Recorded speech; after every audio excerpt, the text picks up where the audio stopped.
Hey everyone, and welcome to another weekly wisdom. It's Natalia Eileen, founder CEO of CNET Work, and I'm here to bring you another set of tips about diversity, equity, and inclusion within 10 minutes. We do this every Wednesday at 9 a.m., so I can't wait to jump into this week's topic. So this week we are getting into the 5 ways you can promote mental health in your company. And of course, we want to be thinking about mental health all times of day and year. However, this month in particular, we often spend our time thinking a lot about mental health and about neurodiversity. So we're going to jump right into this topic. And as I do, I want to make sure that we keep in mind that this is absolutely one way to promote inclusion in your workplace. We know that mental health is something that we should all be thinking about and considering just in the same way that we all think about and consider our physical health. So, as inclusive leaders, creating a space where people can think about, talk about, and take care of their mental health is deeply important. So, let's get started with our first way that you can promote mental health in your company, particularly as a leader. You might want to start by providing comprehensive mental health benefits and publicizing them widely. I can't tell you how many times I've seen an organization do one of two things. Number one, I've seen organizations not have benefits that are specific to supporting the mental health of their employees. Not a good look. I've also seen people have, or organizations have, fantastic benefits that support mental health, but no one knows about them. What we want to do as leaders of an organization that has benefits related to mental health is we want to make sure that we're promoting them as much as possible and helping all of our employees recognize that they exist. If you are an HR business partner, this is absolutely also something you should be thinking about.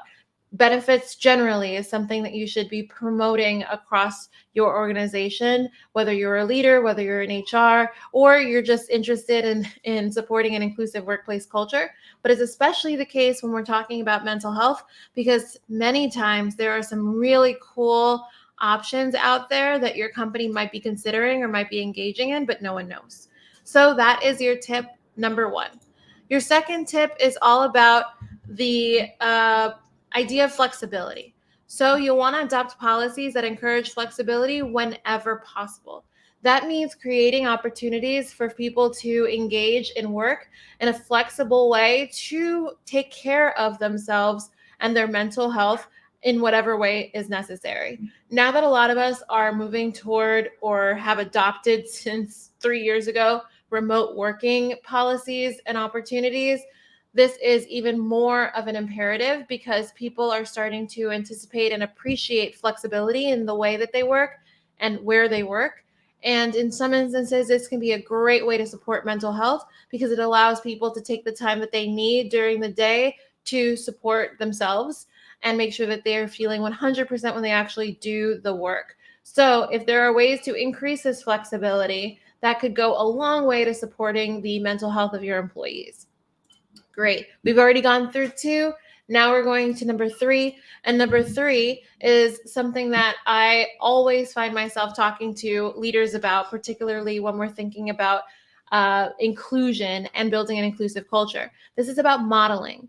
So leaders out there, we want to model workplace habits that support mental health and prevent burnout.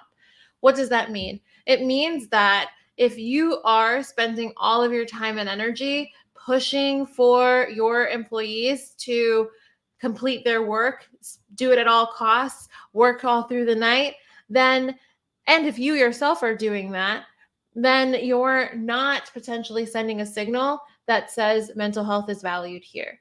And it's also important that you say, hey, I want everybody to end their day at a reasonable time, or hey, I want everyone to make sure that they're taking care of themselves even when we're doing hard work. But it's just as important, if not more important, that you're actually demonstrating that with your actions, that you yourself are taking those chunks of time off to be with your family, that you yourself are taking the breaks that you need to prevent burnout, and that when you're seeing there may be moments of burnout throughout a particular time frame, you as a leader are taking out the time to chunk that experience, both for your team and for yourself, and that you're being very explicit about how you're navigating the experience to ensure that everyone is maintaining high and strong mental health. All right, that was that was 3. We're going to number 4. So let's jump on to that.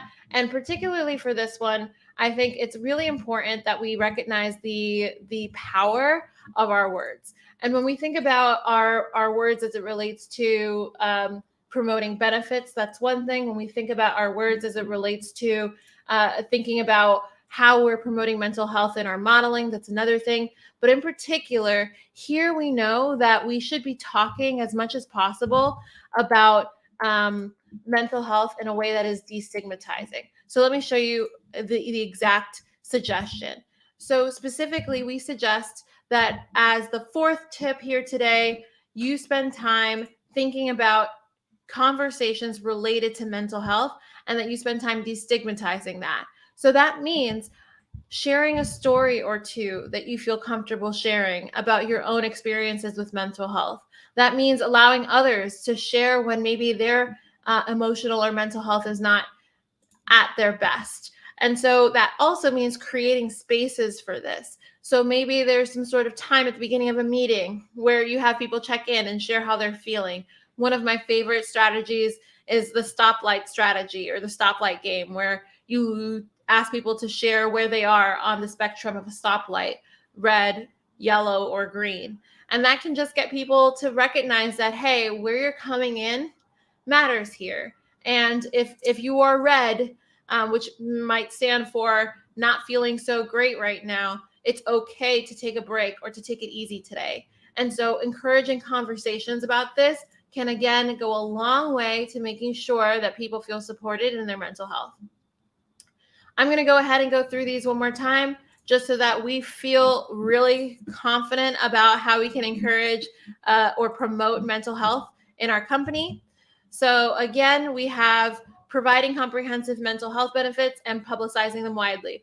This is kind of a double hit right here, because again, you could not provide mental health benefits and you could also not publicize them widely if you do have them. So we want to make sure we have both of these happening at the same time, making sure that our mental health benefits exist, and working with your compensation and benefits team to ensure that we're not just thinking about all of the ways that our physical health might be impacted while we're working or while we're employed generally. And then making sure that they're publicized widely. Adopt policies that encourage flexibility whenever possible. There are ways that we've seen the pandemic affect this change so that there is more flexibility. But if you're finding yourself going back to the office, or if you're finding that your organization is mandating more days at the office nowadays, you might want to check in with how we can create more flexible policies that are not just about going into the office, but are also about how we work every day. Then we want to make sure that we're modeling workplace habits that support mental health and prevent burnout. So as a leader, you want to make sure you're not just talking the talk, but that you're walking the walk. And that's important on multiple dimensions when we talk about inclusive leadership, but especially as it relates to supporting mental health and preventing burnout. So make sure that you are chunking your calendar appropriately, that you're being very clear about your boundaries, and that you're spending time talking to folks about the ways that you are supporting your mental health, whether it be with your morning habits or with the ways that you are attending to yourself with resources like therapy or meditation. Now, as I mentioned, it's also super important to have conversations. It's one thing to do all of that talking that we talked about and some of the other recommendations, but it's another thing to also destigmatize conversations about mental health and destigmatize seeking support. If you feel comfortable sharing a story or two about your own experience, that can be really powerful. But of course, that is not necessary in order to effectively destigmatize seeking support and encourage conversations about mental health. You can do something as simple as checking in with people on a regular basis about how they're feeling and giving people the space and time they need to acquire the support they need to get better. Now, that was your weekly wisdom. We're almost right at 10 minutes. And to wrap it up, I want to always remind you that we are here to support you. If you need anything related to diversity, equity, and inclusion specifically, we offer consultations where you can speak to us about diversity, equity, and inclusion and hear a little bit more about how we can support you on multiple dimensions. Remember, that is cnetwork.com/consultation. You can also see at cnetwork.com all of the cool things we do to support clients of different sizes, shapes, and industries. And I also want to make sure that you follow us on social media. Here are all of our social media options. You can find us on Twitter. You can find us on Instagram. You can find us on YouTube. We have so much going on YouTube, guys. And on LinkedIn. And of course, we have our newsletter. With that, oh no, I'm about 15 seconds over time. Thank you for visiting us today for our weekly wisdom. We'll see you next week.